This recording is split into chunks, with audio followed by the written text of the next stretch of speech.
que os jornalistas têm estado fora do espaço público mediático enquanto analistas, enquanto comentadores. Isso mata a possibilidade de fazermos coisas que são caricatas mesmo. Para conversarmos sobre a importância desta reunião para Cabo Verde. Clube de Imprensa. A verdade é que não funciona, não tem funcionado e, sinceramente, não sei quando é que vai funcionar. Me pareceu que José Maria Neves podia livrar o Ulisses Correia e Silva desta alfinetada. Clube de Imprensa. Os jornalistas também têm ideias próprias em relação àquilo que se passa no país. O meu compromisso é com os telespectadores de Cabo Verde. Uma pleiade de gente da imprensa, são todos eles observadores atentos, não participam, mas observam, relatam, investigam. Todos os dias realizam confrontações numa atitude de fiel da balança. Clube de Imprensa. Clube de Imprensa. Bom dia, caro ouvinte e caro internauta. Seja bem-vindo a mais um Clube de Imprensa, um programa onde discutiremos temas de relevância para a sociedade e o papel da imprensa na cobertura das mesmas. Além de comentar esses temas, vamos ainda fazer uma análise de como a mídia cobriu e está a acompanhar estes acontecimentos. Sou Jeremias Furtado e comigo tenho o meu colega José Mário Correia, o meu colega Alpinho e o meu colega também, Daniel Almeida. Hoje falaremos de temas como a greve dos professores, a nomeação dos juízes do Tribunal de Contas, o caso da mãe apanhada a levar droga para o filho no centro Orlando Pantera e a demissão em bloco da liderança do grupo parlamentar do MPD. E queria agradecer aos meus convidados. É um prazer estar aqui convosco com, digamos assim, monstros, né? da imprensa, a brincar um pouco. Então vamos entrar no primeiro tema, que é a questão da greve dos professores. E sobre este assunto trago uma notícia que acaba de sair, que saiu hoje na Infopress, em que o presidente do Sindicato Nacional dos Professores, Jorge Cardoso, considerou que a greve nacional dos professores foi bem pensada e muito importante, com uma boa adesão, apesar do medo e de retaliação por parte de alguns professores. Cardoso afirmou que se o governo continuar a desrespeitar os professores, um congelamento geral das notas poderá ser o próximo passo. Este sindicalista destacou que a greve é um sacrifício necessário para alcançar os objetivos. Aqui no Dia Internacional dos Professores haverá uma manifestação geral em todo o país. Pinho, pelo que viu, a cobertura midiática contribuiu para esclarecer as reivindicações dos professores e as respostas do governo, ou gerou mais confusão, mais confusão entre o público? Não, a ideia que eu tenho é que há uma, digamos, onda de simpatia do público em relação aos professores. Parece-me haver, enfim, esse estado de espírito. Agora, esta questão dos professores deve ser analisada não só do ponto de vista destes 2 dias de greve, hoje é o segundo e último dia de greve, mas do ponto de vista anterior, das semanas anteriores. Em primeiro lugar, eu acho que é evidentíssimo, porque tem acontecido, não só neste caso como no outro, que este governo não olha com grande simpatia os sindicatos. Embora tenha um discurso democrático, legalista, defensor dos direitos sindicais e não sei o quê. Mas percebe-se que não, quando a negociação vai além, quando a negociação com os sindicatos entra no terreno de que o governo pensa que já é uma grande chatice, então resolve romper e fazer uma fuga para a frente com uma qualquer medida legislativa.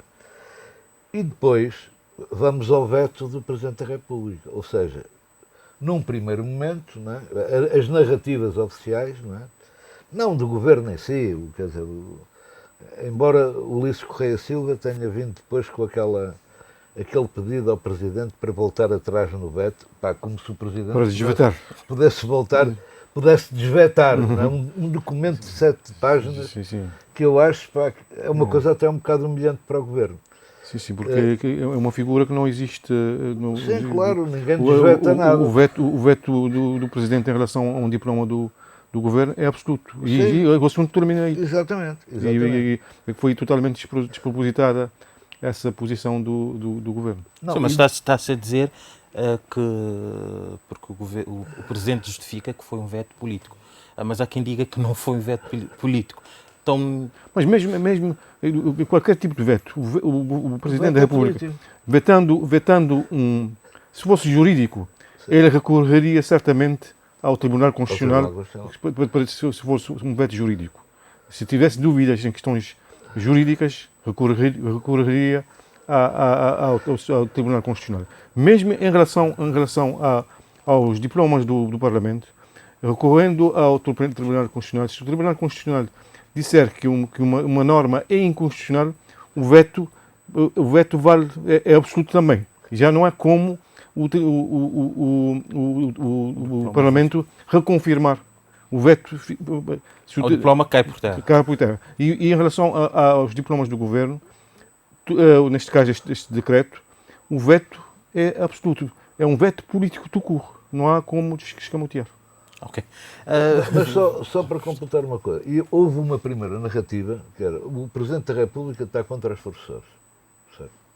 Depois, logo a seguir, os sindicatos vieram dizer que concordavam com o veto. Depois, a narrativa já era outra, que os sindicatos não representavam os professores. Sim, mas isto tem muito a ver também com... Mas como é que se justifica as adesões massivas às greves dos professores dos últimos tempos, se os professores não apoiassem os sindicatos? Sim, mas também isto tem muito a ver com o órgão, o canal onde está a sair as notícias, não é? E a forma como se está a escrever, porque a notícia que eu vi, a primeira notícia que eu vi sobre o veto presidencial, fiquei com esta sensação de que, de facto, o Presidente da República estava contra o aumento salarial dos professores e por aí vai. E o Presidente veio esclarecer que ele nem sequer avaliou a questão financeira ou salarial. Ele avaliou outras questões, nomeadamente a questão dos estatutos da classe docente. Mas também mas o Pinho pode terminar, também eu tenho a minha posição também em relação aos posicionamentos dos sindicatos. O Pinho pode concluir.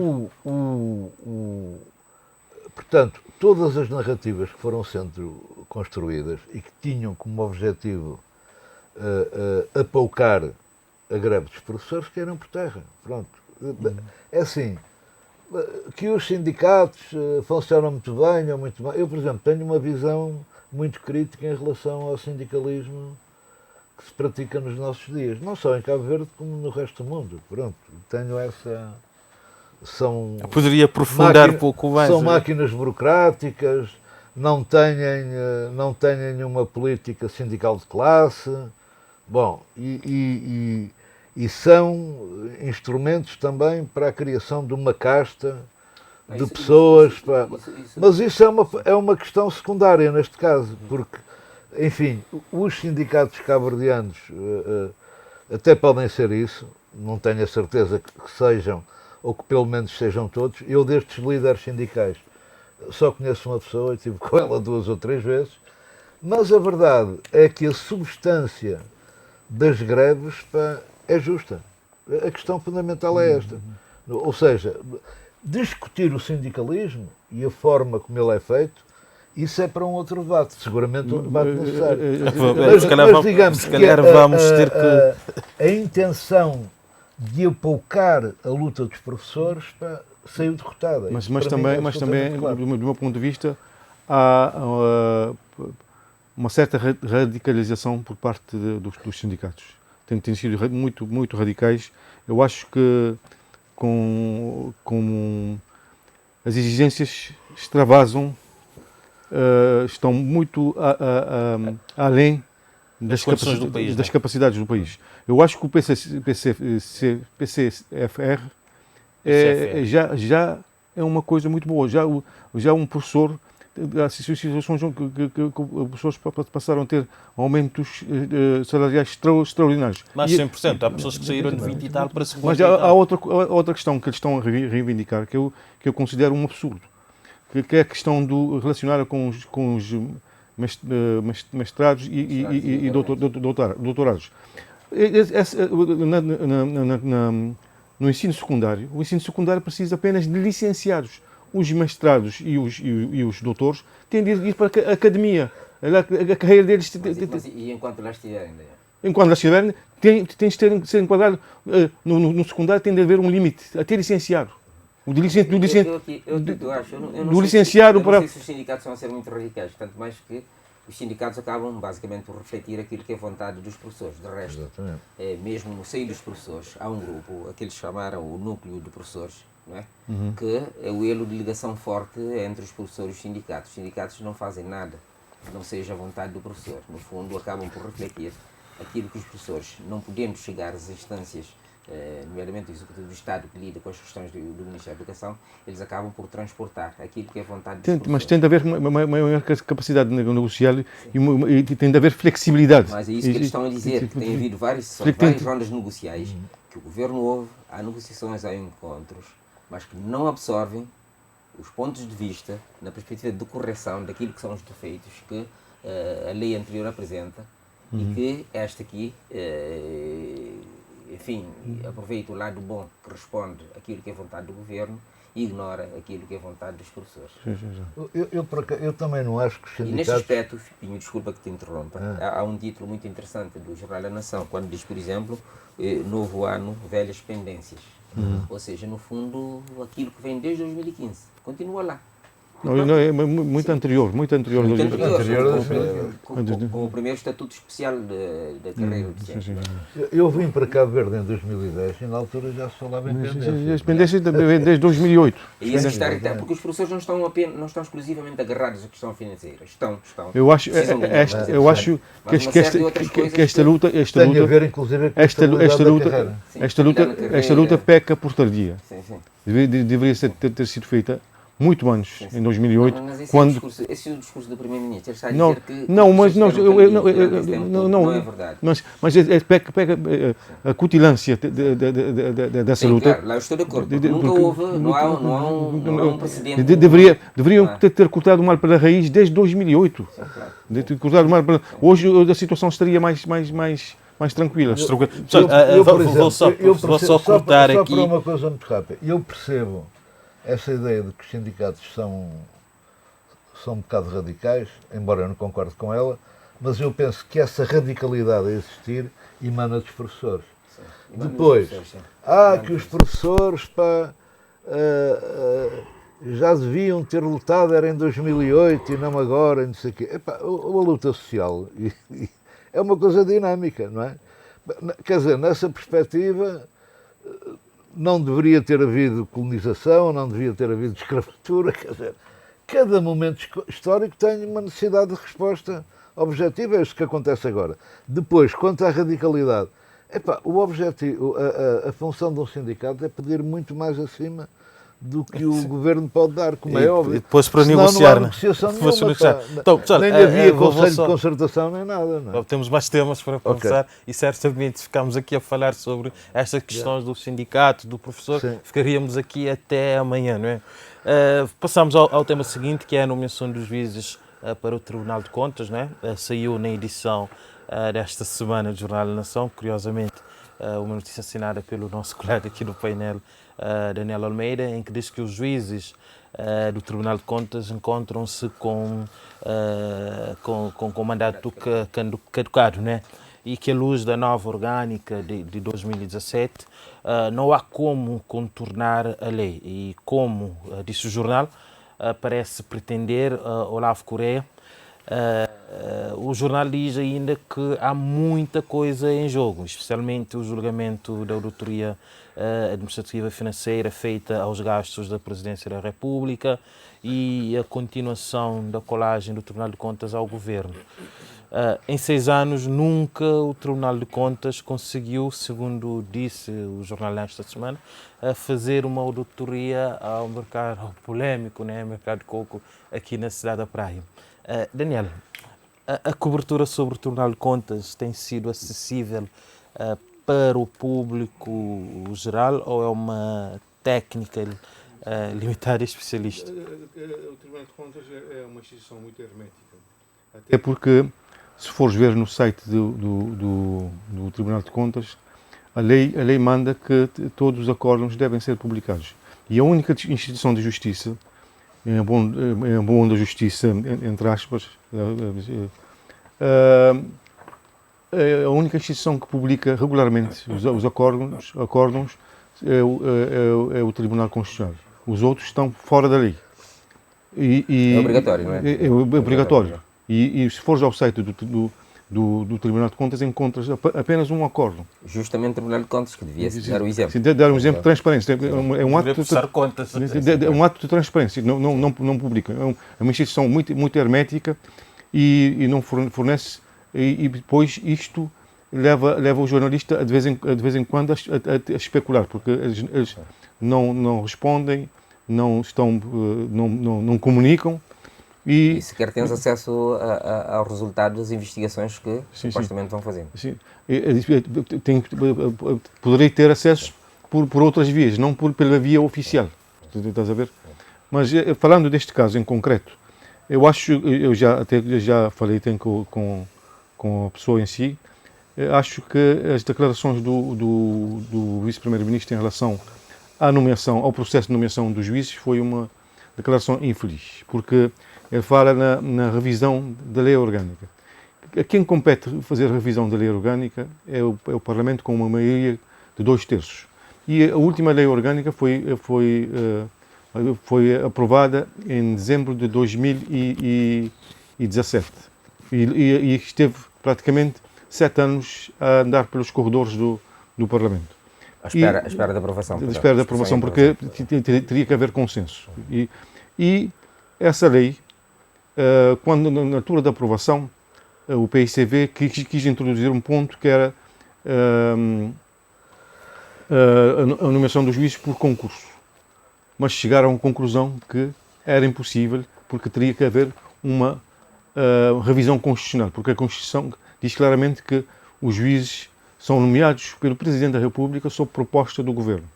E não vejo uma alteração da lei orgânica a ter implicações na nomeação dos juízes. O problema que neste momento o Tribunal de Contas tem é que, segundo a lei orgânica, o Tribunal de Contas pode ter um mínimo de 5 juízes e não há um limite máximo. Mas a nova lei orgânica criou três secções. E com 5 juízes é impossível pôr essas 3 secções a funcionar. É isto que está em causa. Não é uma revisão da lei orgânica que poderia levar anos. Porque se decidir nomear os novos juízes após uma revisão da lei orgânica, quer dizer que os atuais juízes iriam perpetuar nos respectivos cargos.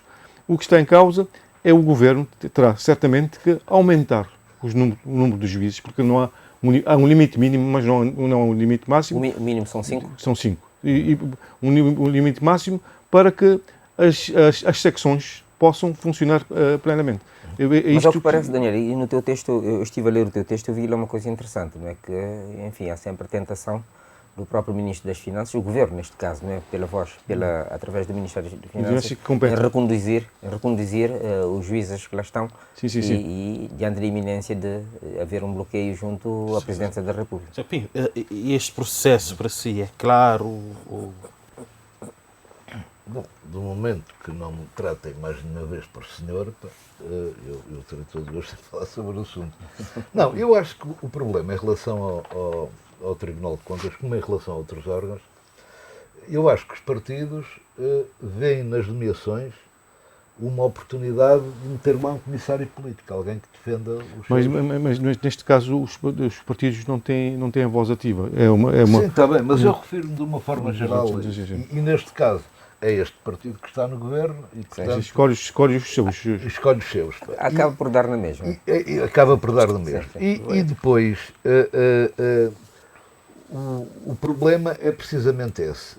Em relação ao Tribunal de Contas, tem havido uns rumores, e há factos até, não são só rumores, de engavetamento de relatórios de contas, nomeadamente das câmaras. Há câmaras que já prescreveram. Exatamente. Já prescreveram.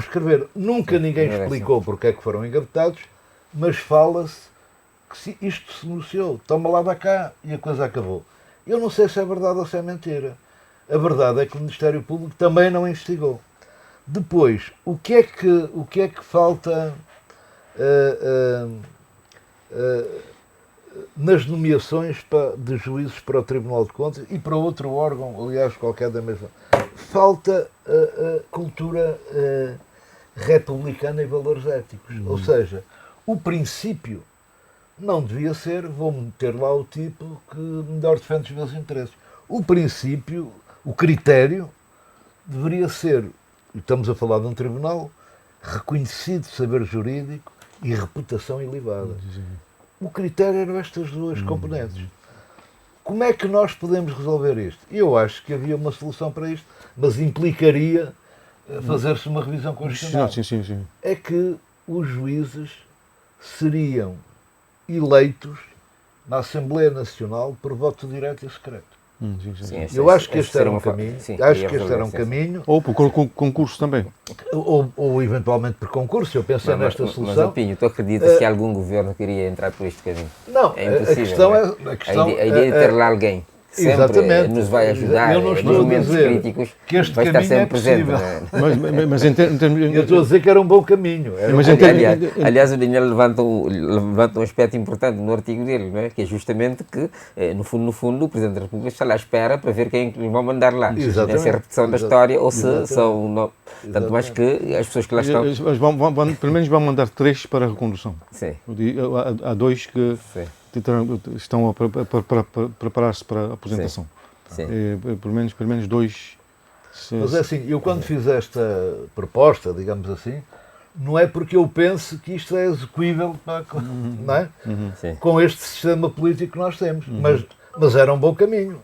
Era um bom caminho. Mas também é verdade que, além do Tribunal de Contas, há outras instituições em Cabo Verde que têm estão com mandato expirado há vários anos. Deixa só tornar aqui. Então eu queria saber, vós os três, não é? Como os meios de comunicação têm abordado estas questões dos mandatos expirados?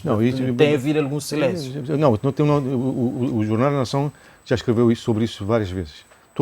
Em todos, principalmente na altura da abertura dos anos políticos, em outubro, se for aos jornais, nós falamos disso. O Parlamento tem em mãos, tem essas pendências, nomeadamente, por exemplo, o caso da Comissão de Proteção de Dados já triplicou o mandato, já triplicaram o tempo o mandato já triplicou. A ARC também vai terminar o segundo mandato Temos o CNE também. O Tribunal Constitucional termina agora em outubro, um mandato único de 9 anos. E não se vislumbra qualquer movimentação no sentido... Jeremias, lá o que está em caso é isso que o Alto Pinho está a dizer, disse há bocadinho, né? Há interesses, não é? Sim, depois interesses sistémicos. Claro, há sempre interesse em ter lá gente que nos vai dando uma mãozinha nos momentos críticos. O grande centrão dos interesses. Mas não há aqui uma falta de responsabilidade também dos nossos políticos, porque tem a ver com concertação e nunca se chega a esta concertação, enquanto isto temos pessoas que estão lá... Não se chega a concertação porque não interessa muito. Eu acho que a falta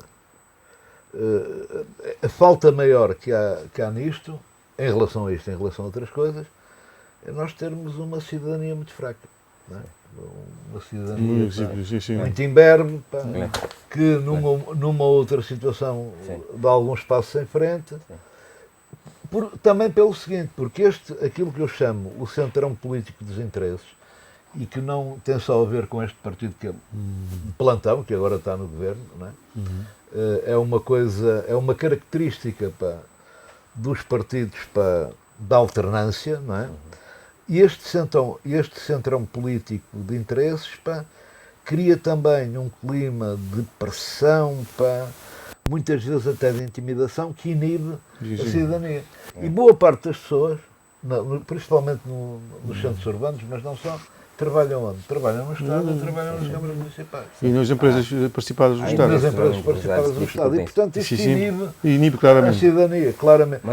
É como aquela questão muito recorrente, os jornalistas cabo-verdianos não têm coragem para não sei o quê.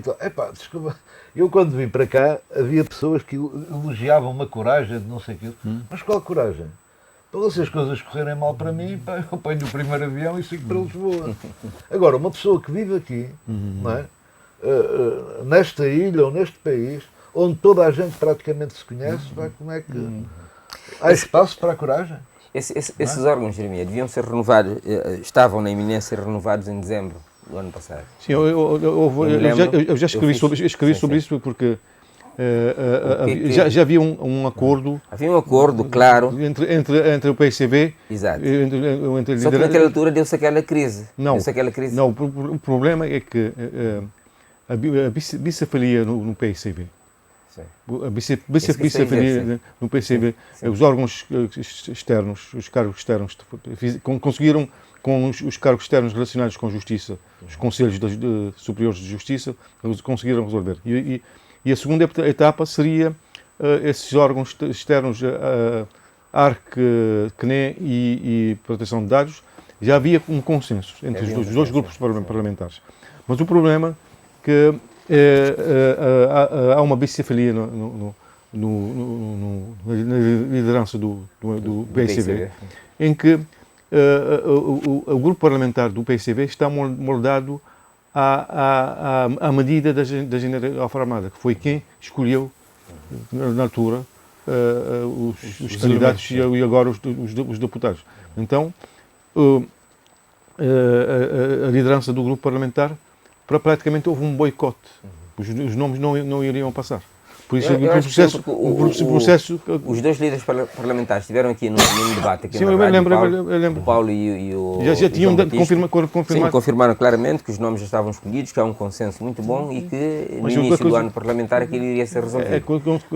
Mas é resultado, sim. Mas eu acho que essa é a conversa dos líderes parlamentares todos os anos. Sim. É uma... É a grande conversa do início agora podemos já entrar no próximo tema. Sim. É que temos as duas direções dos grupos parlamentares fragilizadas. Mas ali vamos entrar. Vamos entrar ali. O tema seguinte, o próximo tema. Né? Esse é o último. O próximo tema, por acaso, interessa-me bastante. Sim, vamos entrar no próximo tema. Que é uma mulher de 31 anos, foi detida no último sábado, quando tentava entrar com cannabis, né? No centro Orlando Pantera. Não é? Ela conseguiu entrar com o produto, justamente porque não havia naquele dia a presença de seguranças de sexo feminino para fazer aquela tradicional revista. Mas, entretanto, foi apanhada pela Câmara de Segurança a entregar um embrulho para o filho. Tinha um no cabelo e outra estava no interior do corpo. O outro embrulho estava no interior do corpo e acabou de ser detida e, curiosamente, foi ontem julgada. Será hoje julgada num julgamento sumário. José Mário, como avalia esta informação, né? Quer dizer, isso tem um misto de caricato, não é? E alguma tentativa. É um paradoxo, né? Sim, exatamente, porque no fundo a mãe quer que o filho recupere e saia de lá. Mas, por outro lado, nós assistimos esse tipo de coisas. Agora, o importante aqui é saber se esse pacote era para o consumo exclusivo do filho que estava lá, ou se há um negócio interno instalado. O que é mais grave. Sim, sem dúvida. Sim, e não será certamente a primeira vez que ela faz isso. Né? Há um estigma que recai sobre os jovens, os rapazes, etc. O rosto da droga, o rosto do banditismo tem sido os rapazes. Né? Os rapazes, sobretudo também os adolescentes, porque se formos ver, este menor tem 15 anos. Sim, pois, está a ver. Aqui está a gravidade maior, não é? Sim. Em muitos países hoje discute-se de que forma é que esses adolescentes, sobretudo esses que ainda não atingiram a idade adulta, não é? deve-se lidar com eles numa situação de reclusão. Não é? Aquilo não é uma situação de reclusão. Mas eu acho que, em relação ao cannabis, o processo passa pela liberalização. Nós estamos muito atrasados em relação a isso, já é tempo, e poderia ser uma grande fonte de receita para Cabo Verde. Eu não sei se estamos preparados para exportação. Para liberalizar o cannabis. É precisamente essa abordagem que eu gostava de fazer. Não sei, estás a imaginar uma situação em que... Cannabis hoje não é nenhum papão em qualquer parte do mundo. Mas de qualquer forma, eu não sei se estamos preparados em que medida, Daniel. O que eu estou a dizer é que, não havendo estruturas ou microestruturas fortes, né, para acompanhar uma situação de eventual liberalização, né, estamos a ver como é que nós escorríamos o risco de abrir as portas das escolas, dos liceus, das próprias universidades. Temos que nos preocupar com outros tipos de drogas que são altamente prejudiciais. Cannabis nem por isso. Falando em tipos de drogas, por acaso eu estou feliz ou infelizmente, eu ando muito, o meu trabalho que eu faço é muito à volta da criminalidade, etc. O que eu consegui apurar é que o preço do cannabis praticamente duplicou. E agora os jovens estão a preferir outro tipo de droga, chamada haxixe. Que é, digamos assim, é uma coisa relativamente nova em Cabo Verde. É uma mistura de cannabis com outros químicos, etc. Não, o haxixe não tem químicos. O haxixe não tem químicos. Não, tem um bocadinho. Tem químico. Tem só misturar aqui. Tem uma preparação. Tem um químico de ligação, mas não é uma droga, podemos dizer que é uma droga química, não é? Mas o problema agora, em relação a esta história, é o seguinte, nestas coisas há sempre que encontrar um culpado conveniente. Neste caso é uma culpada conveniente. Não é? Que foi apanhada com a cannabis e tal, aqui chama-se paginha. E eu naturalmente que a família tem um papel muito importante na educação das crianças e dos jovens, e patati patatá, mas o que me interessa nesta questão da droga é discutir a política das drogas. O que nós vemos, e esta não é só uma realidade cabo-verdiana, uma realidade mundial, o que nós vemos é que andamos há decénios com políticas proibicionistas, supostamente a combater o tráfico, e não se conseguiu combater nenhuma coisa, mas conseguiu-se foi encher as cadeias com jovens, nomeadamente com jovens que não eram traficantes, eram consumidores.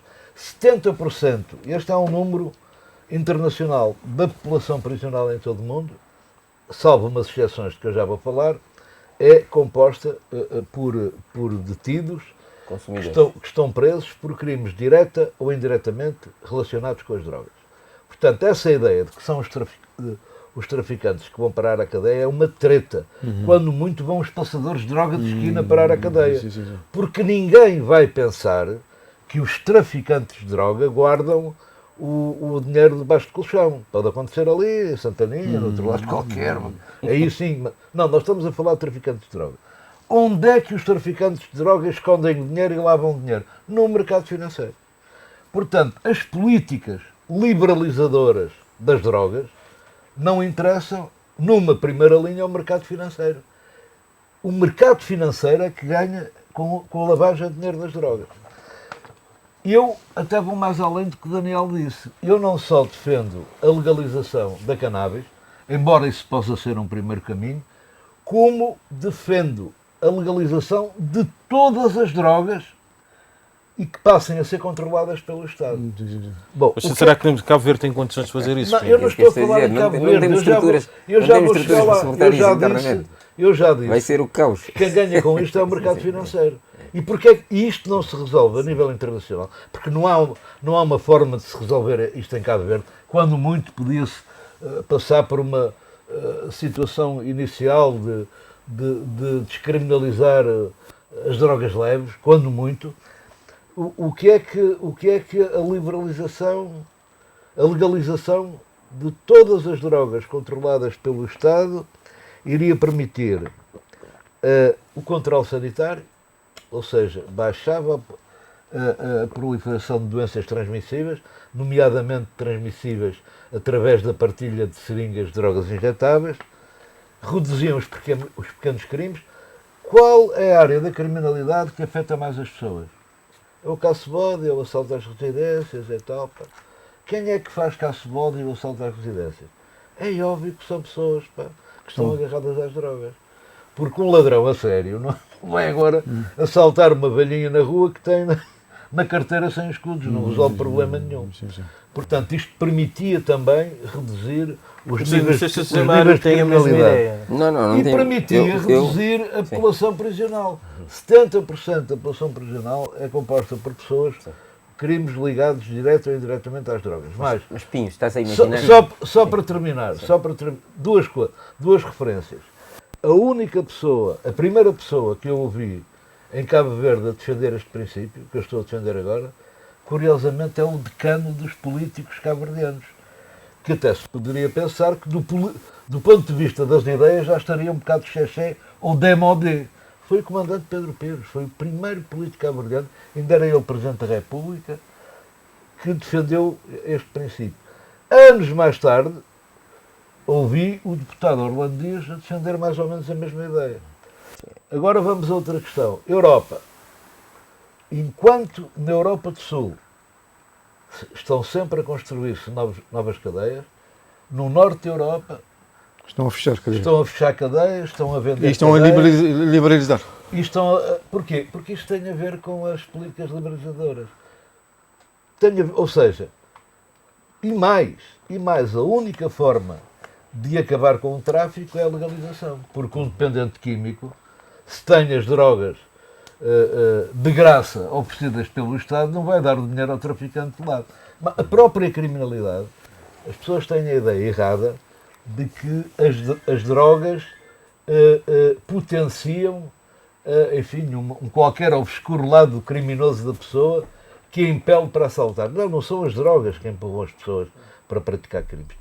É o preço de mercado das drogas. E quem ganha com o preço elevado das drogas é o mercado financeiro. Não sei se Cabo Verde está preparado para liberalizar. Não está, nem pode. Mas imaginar um cenário. Até isso seria uma fonte de arrecadação de receitas. Sim. Receitas legais. Mas, vender a droga a preço justo. Juntamente com planos de como se faz com cigarro. Sim, exatamente. E bebidas. Alguém anda a fazer caça-bode para comprar um maço de cigarros ou para beber uma cerveja? Nunca ouvi. Às vezes acontece. São casos raríssimos. Mas voltando. O problema é sabermos qual é o impacto que isso vai ter junto ao mas a camada jovem. Os outros países já estão a seguir esse caminho. É inevitável. É um caminho inevitável. Porque tem uma estrutura montada para trabalhar nesses aspectos. Em Cabo Verde não temos isso. Tu liberalizas o consumo do padinho. Há sempre um começo para tudo. Não, mas quem vai consumir são os habituês. Não são os habituês, vamos arrastar. Não, mas antes pelo contrário. Antes pelo contrário. Na Europa do Norte, o consumo de drogas tem vindo a decrescer. Porquê? Quando há drogas a preço acessível, e em alguns casos até gratuitamente. O proibido é mais gostoso. Normalmente sim. O proibido é mais gostoso. Por algum motivo ainda não entramos por este caminho. Mas eu não estou a dizer que isto tem que se fazer em Cabo Verde amanhã. E até estou a dizer outra coisa. É que qualquer projeto de legalização controlada das drogas, quer dizer, não pode ser iniciativa de um pequeno país com poucos recursos. Teria que ser uma decisão à escala mundial. Só que já toda a gente percebeu que a luta contra o tráfico está perdida, já toda a gente percebeu isso, mas ninguém quer acabar com essa política proibicionista. Porquê? Porque isso dá dinheiro ao mercado financeiro. E quem manda no mundo é o mercado financeiro. Precisa adotar medidas disruptivas em vários domínios. Não podemos continuar nesse ramo. E, citando Yuval Noah Harari, precisamos sair do tempo da Revolução Industrial e passar para a era do conhecimento. Mas não vamos começar pela liberalização do consumo do PG. Lá eu não sei se... Tu não concordas, mas eu concordo plenamente. Eu nunca... Sim, mas a minha pergunta ninguém respondeu. Porque eu queria o vosso comentário. Como é que fica a situação de uma mãe, não é? que tem um filho num centro de recuperação de menores, que não, eu acho que é uma senhora, eu acho que é uma senhora que não só precisa de acompanhamento, precisa de punição, tanto quanto mais não seja, porque no quadro da legislação cabo-verdiana isto não é permitido. E muito mais ainda num centro de correção, não é? E criar condições para o tráfico interno, para o negócio de um produto que é claramente proibido, sim, e é proibido à luz da legislação cabo-verdiana, eu acho que ela terá necessariamente que sofrer consequências e isso servir de exemplo para outras mães que, tendo filhos nesta situação, ou mesmo não tendo nesta situação, tendo em casa, não poderá fazer do rapazinho um correio de droga, de venda de estupefacientes no mercado da praia ou pelas ruas da capital. Nomeadamente sendo até criminalizada por esse facto, mas acho absolutamente errado essa ideia da punição exemplar. A senhora, de certeza absoluta, que não é uma traficante internacional de droga. Porque os traficantes internacionais de droga sentam-se à mesa de jantar com banqueiros e com os senhores do mundo. Ela é uma mulher pobre, de certeza, e tem um filho que é consumidor de uma droga que nem é muito lesiva da sua saúde e nem cria grandes problemas sociais.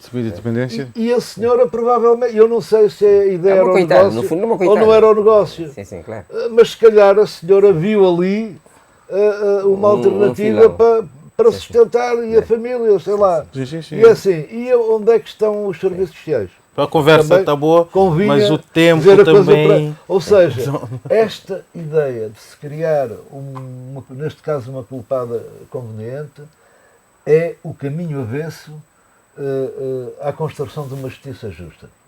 Ok. A conversa é boa, mas também o tempo não ajuda, né? Vamos entrar no último tema, o quarto e último tema desta nossa conversa. Caro ouvinte, caro internauta, está a acompanhar o Clube de Imprensa. Uma alegada falta de articulação entre o governo e o grupo parlamentar do MPD, com foco na decisão do executivo de Ulisses Correia e Silva ter mandado emitir um selo comemorativo do centenário de Amílcar Cabral, pode levar à demissão da direção da bancada da maioria. A decisão será tomada... já foi tomada? Não. Não foi tomada? A reunião estava marcada para hoje, mas ontem, no encontro que eu tive uma informação de que hoje haverá uma reunião da Comissão Política, então adiaram a reunião para segunda-feira. Então, mesmo com uma possível demissão do cargo, o líder do Parlamento... do cargo quem? Do Presidente. Não, da direção. Do líder. Não, da direção. Do líder. Não sei se... Não, vamos lá.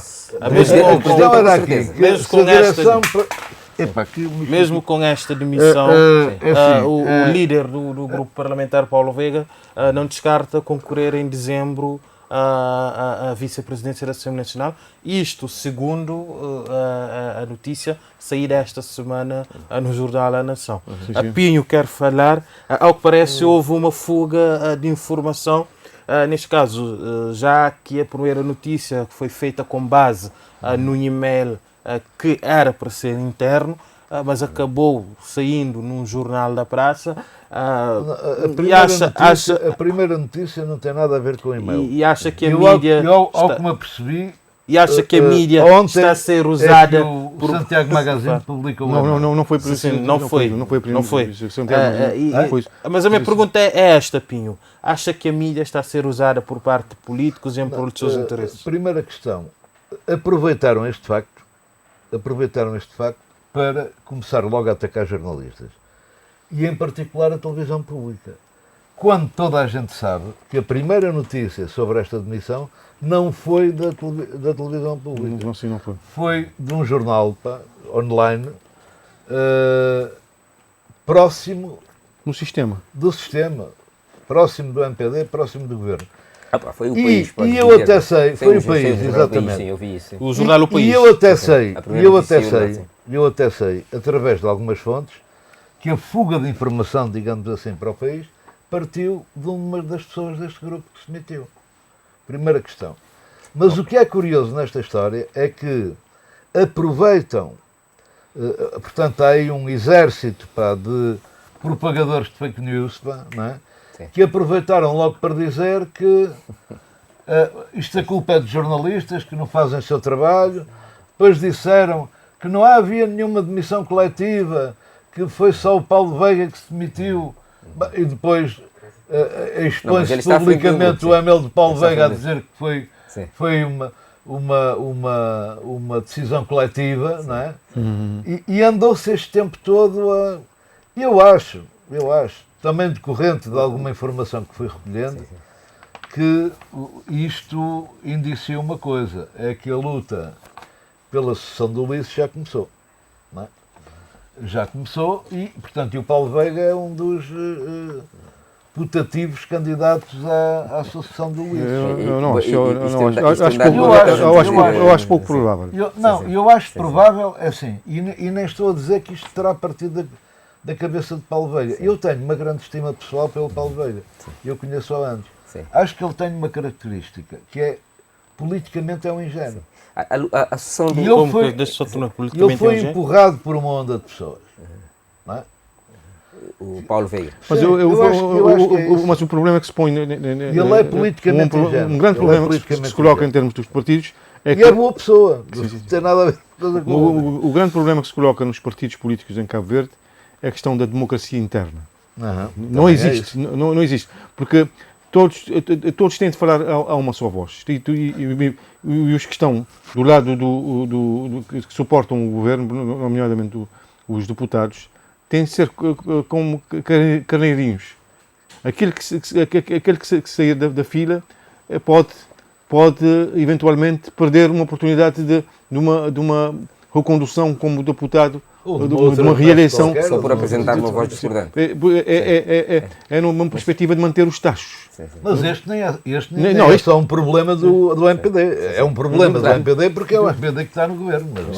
Mas é um problema, por exemplo, já tivemos crises, o PSDB está neste momento a viver uma crise por causa de falta de democracia interna. Vem desde Mas, Daniel, aqui voltando à questão do Paulo Veiga, eu duvido que o Paulo Veiga se vá aventurar a liderança da vice-presidência, não é? Tanto mais que, se for verdade este e-mail, toda essa onda de contestação a partir do grupo parlamentar, que é claramente uma coisa que está a irritar o líder do partido, justamente porque estamos numa altura em que todas as forças, todas as baterias devem ser canalizadas para as autárquicas, estamos no ano pré-eleitoral, e no próximo ano vamos ter mais uma eleição. É a pior altura para que, se for verdade este e-mail, né? Se for verdade este e-mail, e esse claro, eu duvido que ele terá apoio, sobretudo do líder do partido. Eu estou convencido que o e-mail é verídico. O próprio Paulo Veiga tem feito esse tipo de coisas. Não sei se vocês se lembram, ele foi ministro do Mar em São Vicente, e da forma como saiu, após as eleições presidenciais, que envolveram inclusive o seu tio, ele saiu praticamente o primo. Praticamente abandonou o Ministério em São Vicente, veio para a praia, e ainda assim conseguiu-se acertar internamente, não é? E ele avançou para a liderança. E voltar a fazer esse tipo de coisas, vamos imaginar o que ele poderá fazer numa estrutura do partido. Não, era o que eu estava a dizer. O Paulo Veiga é politicamente um ingênuo. Não é? E muitas vezes rodeia-se de pessoas que não são nenhum ativo. E muito menos serão um ativo para quem tem alguma ambição política. Eu até acho que nessa reunião de segunda-feira, ele vai sair francamente chamuscado lá dentro. Não, já está chamuscado. Eu duvido que ele vá sobreviver. Eu acho que não.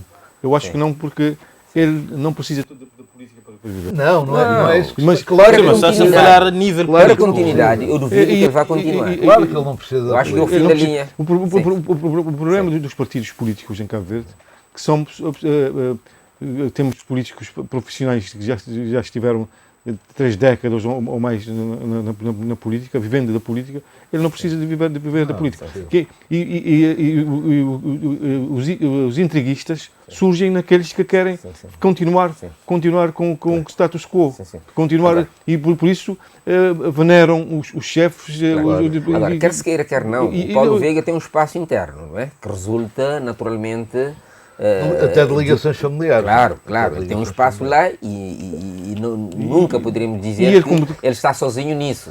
Não, mas ele como deputado, ele tem o direito de se candidatar. Então vai depender porque não votam apenas os deputados do MPD para a liderança para... Claro que não. O PSV também, sim, claro. Tivemos um processo meio recambulesco com o Austelino Correia. Por isso, tudo só está lá por causa do PSV. Só está lá por causa do PSV. Tudo pode acontecer. Tudo pode acontecer. Mas o PSV não votou no Austelino porque quer o Austelino. Sim, não queria o Jorge Santos. Não queria o Jorge Santos. Eu acho que ninguém queria o Jorge Santos. A questão também era essa. Mesmo no MPD. Mas desta vez, como a situação do Paulo Veiga tentar disputar a vice-presidência do Parlamento, eu duvido que o PSV vai entrar nisso. Desta vez não tem nenhum interesse. Mas também tem de abrir uma ressalva aqui. A vice-presidência do Parlamento ainda não é a eleição não é um facto. O caminho do Armindo tem volta. Se perder, ele regressa ao carro. Ele não perde lugar. E há uma convicção que eu tenho, por exemplo, em relação ao Carlos Veiga. Por isso é que eu acho que ele estaria a preparar o terreno para uma eventual sucessão do Ulisses. Não só ele. Quem? O Paulo Veiga? Sim. O Olavo Correia também. Não é só o Olavo Correia. Por exemplo, se o Abrão ganhar a praia, ele é um putativo candidato. E também não se pode descartar também as ambições do Fernando Diniz. Agora, uma coisa que eu acho... pela frente mais dois grandes... Tubarões. Mais dois tubarões. Uma coisa que eu acho, e esta é uma apreciação pessoal... E o Olavo nunca iria permitir, nunca iria estender o tapete vermelho ao Abrão. Eu acho que o Paulo Veiga, até por razão de várias conversas que tivemos ao longo destes anos que nos conhecemos, acho que o Paulo Veiga gostaria de ser Primeiro-Ministro. Eu acho que sim. Tu não gostarias de ser o Primeiro-Ministro? Eu não. Isso toda a gente gostaria. Também não gostaria. Deus o livre. Rigorosamente não. Entre aquele grupo qualquer um gostaria de ser Primeiro-Ministro. Não gostaria. Agora, o que é facto, Pinho, é que eu para mim... Não gostaria de ser. Por tudo aquilo que nós vemos todos os dias na mídia, pelo comportamento dos atores políticos, sobretudo esses que estão nas fileiras do MPD, nós vemos claramente que o Olavo já tem o fato de sucessão para o lugar do Ulisses guardado. Vemos claramente. Não é por acaso que ele foi nomeado vice-primeiro-ministro. Claro, a linha de sucessão está aberta. Que é uma figura que só existe em todo o mundo. Em governos de coligação. Em governos de coligação. É uma gentileza para o Partido Júnior. Normalmente isso é verdade. Eu não estou a ver o Paulo Veiga com estaleca, digamos assim, não é? Para suceder. Eu acho neste momento. Com toda sinceridade, eu acho que ele é boa pessoa, o Paulo Veiga é uma boa pessoa pragmática, mas ele não tem carisma para ser líder de um momento. E é politicamente ingênuo. Nem é questão de carisma, é politicamente ingênuo. E eu acho. Mas o Pinho, quer dizer isto de politicamente ingênuo? Comentar aqui uma coisa que o Zé Mário disse. É verdade que o Olavo Correia foi nomeado vice-primeiro-ministro, foi uma decisão política do Ulisses e uma indicação de que gostaria que ele fosse o sucessor, certo? Sim, claro, está claro. Isso está agora, claro, isso é absolutamente claro. Agora, eu não acredito é que o Olavo Correia tenha condições para vir a liderar. Mas ele não tem tropas, não tem nenhuma influência na base, a não ser em alguns pontos residuais. Gera antipatia. Mas nos últimos tempos tem dado estamos a pôr... Abrão, do ponto de vista de comunicação, tem uma agressividade acima da média, positiva. Sim. E é um grande comunicador. Eu até te digo, se o Ulisses Correia e Silva tivesse a capacidade comunicativa, a capacidade de expressão do Abrão, seria imbatível. O governo não estava a passar por estas crises consecutivas. Mas estamos a pôr a carroça à frente dos bois, porque eu acho que o Abrão tem de facto essa capacidade toda, mas ele corresponde a uma vertente da política que eu não gosto nada, que é a política espetáculo. E eu gosto da política à moda antiga, o debate de ideias, o debate de projetos, o debate de programas. E o Abrão, até porque foi uma figura construída na televisão, não é? Ele começou lá. Foi assim que ele começou. Por acaso até começou aqui, pá, na Nação. Começou na Nação. Ele começou na Nação. Não, começou na Nação. Sim, mas antes passou também. Agora, aquele lado do espetáculo, aquela coisa do corpo rixo, é uma coisa que eu acho, e isto não é nenhuma depreciação da pessoa em si, é uma coisa que eu acho repugnante na política, é rebaixar o papel da política e rebaixar o papel das ideias. Sim, mas o facto... E não estou a dizer isto porque é o Abraão, não, há vários assim. Há vários assim.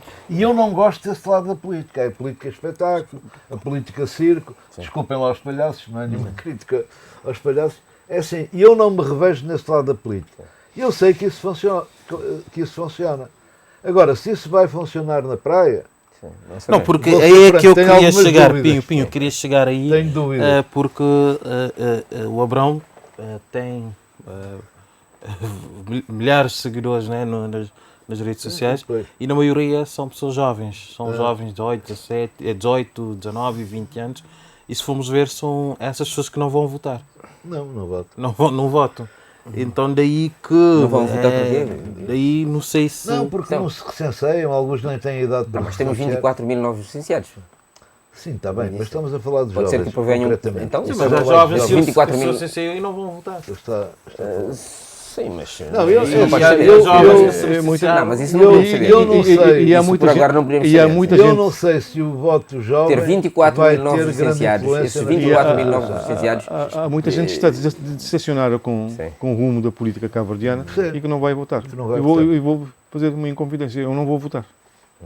Mas quem não vota fica sem voz, Daniel. Vais ficar sem voz. Eu não vou votar. É assim. Não, vai votar e vota em branco. Votar foi um direito. Eu vou votar votar, foi um direito conquistado com muita luta. Sim. Mas ninguém é obrigado a votar. Ninguém é obrigado a votar. Por exemplo, o casamento homoafetivo, eu estava em Portugal na altura, e eu apoiei essa ideia do casamento homoafetivo entre pessoas do mesmo sexo. Agora, isto não quer dizer que eu agora pretenda casar com um homem. Não é? Quando eu defendo a despenalização da interrupção voluntária de gravidez, eu não estou a fazer porque eu penso que vou engravidar. Nada disso. Ou seja, há causas que nós apoiamos ou não. Não é? Quer dizer, agora, o facto do voto ser o resultado de séculos até de combate pelo direito ao voto não significa que eu tenha que votar. Claro. Então, minha gente, enfim, o tempo passa e nós quase que nem demos conta do tempo a passar. A conversa esteve boa, não é? Foi além de uma hora, nós começamos 10 minutos. Resta-me agradecer ao Pinho por ter vindo, a Cidadela ter aqui connosco. Agora não veio o senhor, está bem, gosto mais assim. O Zé Mário Correia também por ter estado aqui connosco. O Daniel... eles estão sempre aqui convosco. Não. Vamos mudando. E na não, próxima... aqui no espaço. E na próxima semana podes anunciar que eu vou estar aí no teu lugar. Assim, na próxima semana podemos ter aqui com... Não sei, vamos falando, né? Certo. Queria só terminar pedindo ao Daniel, ao Pinho e ao Zé Mário, se quiserem recomendar um filme, uma música ou um livro, que estejam à vontade. Mas isto não é obrigatório, a quem queira, né? Eu vou poder começar. Eu recomendo um livro excelente, 21 lições para o século XXI, de Yuval Noah Harari. É um livro espetacular, um livro disruptivo, que traz muita coisa que por exemplo, na área do conhecimento, e que Cabo Verde deveria aproveitar neste momento. O Zé Mário? Eu recomendaria talvez o filme O Enigma de Caspar Hauser, que é um microfilme, não é? Muito interessante, que basicamente nos mostra outras formas de comunicação que não resultam necessariamente pela utilização da palavra escrita e da voz. Muito obrigado. Eu estou, em relação aos livros, por acaso nem é o último livro dele, e por acaso até foi um livro que eu apresentei em Assemada e que li muito rapidamente para a apresentação, e que agora estou a reler outra vez, um bocado a propósito desta história do campo de concentração dos 50 anos e do centenário da Amílcar Cabral. É um livro que eu recomendo vivamente. O Diabo Foi Meu Padeiro, de Mário Lúcio Souza. Eu acho que Mário Lúcio, para além de ser um gênio da música, é um escritor extraordinário. Quer dizer, e aquele livro é um romance histórico que se começa a ler à noite e passa-se a noite toda em branco. Portanto, sugiro que o leiam ao fim de semana. Começam na sexta-feira à noite. E se calhar durante outro dia, né? E vão até ao sábado e por volta da hora do almoço, não é?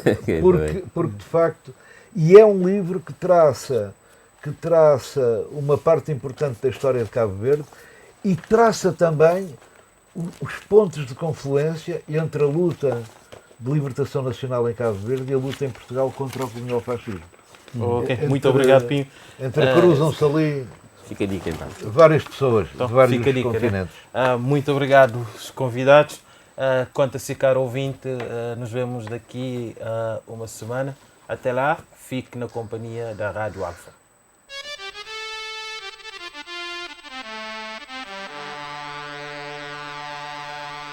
Os jornalistas têm estado fora do espaço público mediático enquanto analistas, enquanto comentadores. Isso mata a possibilidade de fazermos coisas que são caricatas mesmo. Para conversarmos sobre a importância desta reunião para Cabo Verde. Clube de Imprensa. A verdade é que não funciona, não tem funcionado e, sinceramente, não sei quando é que vai funcionar. Me pareceu que José Maria Neves podia livrar o Ulisses Correia e Silva desta alfinetada. Clube de Imprensa.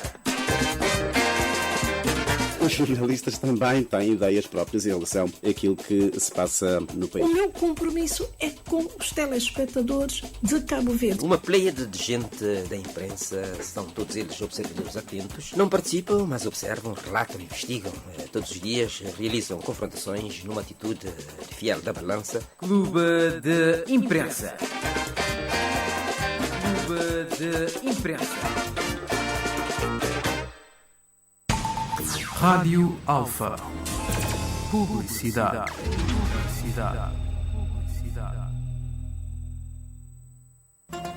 Com amplo espaço no digital, o Jornal da Nação regressa à versão papel.